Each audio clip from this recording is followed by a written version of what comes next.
Hi, my name is Kimani Ferguson, and this is my litter report survey. My litter survey was conducted near Pelican Cut. There were two different areas. One was like a beach slope leading down to the water. One was like behind like a little hill next to like this tiny stream.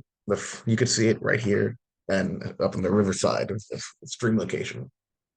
The first location was mostly consisted of cans and plastic. It was mostly beer cans, a lot of beer cans. It looked like it was like a drinking spot for people. The second area didn't have much litter. It was a little bit of plastic and a little bit of those stacks of wood left by construction there. But that area had less litter. My hypothesis for the two locations was that it would have less litter when I went back there because it was also the litter location I went my first semester. And I believe that if I went back this semester, due to the storms that had happened like a week beforehand, there would be less litter than my first semester. And I don't think there was. I think there was more litter. I think there was more litter in their second location. And no, wrong way. More litter in the first location because people drink there. So I expected there to be less, especially because of the beach slope. I expected the wind would carry most of it into the water, but there were more cans. The second area was pretty much the same for a little bit less litter, most likely carried off by the wind. The impact of these types of litter, mainly what I found was cans, plastic, and very little, I could know, a lot of carbon. There was a lot of cigarette butts at the first location. It was cigarette butts and cans. But the effect of the cans is that since being sharp, they could cut and kill possibly animals if they eat it or just walk on it. And they take a very long time to decompose. Carbon litter is smaller and easier to digest, kind of similar to silicon, like plastic, when it's broken down more, but they're both very dangerous, especially since plastic is toxic and things like glass is sharp.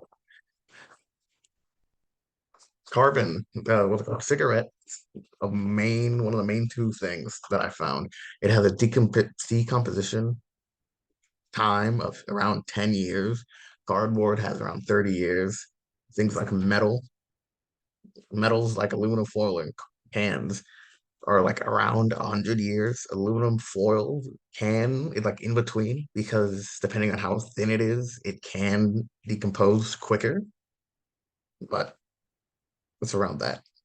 And the long things that take a real long time to decompose are silicon-based things like plastic and glass bottles because they can decompose slowly. So the sun slowly breaks them up into smaller and smaller pieces, but they're still there. And making them smaller is kind of more dangerous for animals because since they're small, they will try to eat it.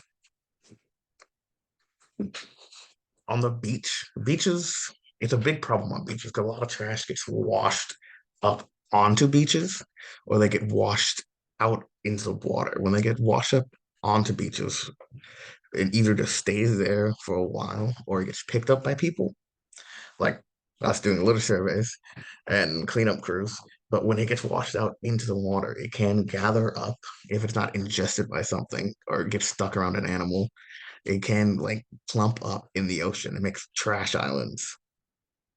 The subject of litter on the beaches and just in general is very important to my major because since I'm a marine biologist, it affects the entire aspect of it. It affects the ecosystem, organisms. It can destroy habitats, kill wildlife and fauna. It hurts people. Like if you step on broken glass or cut yourself on pieces of metal. So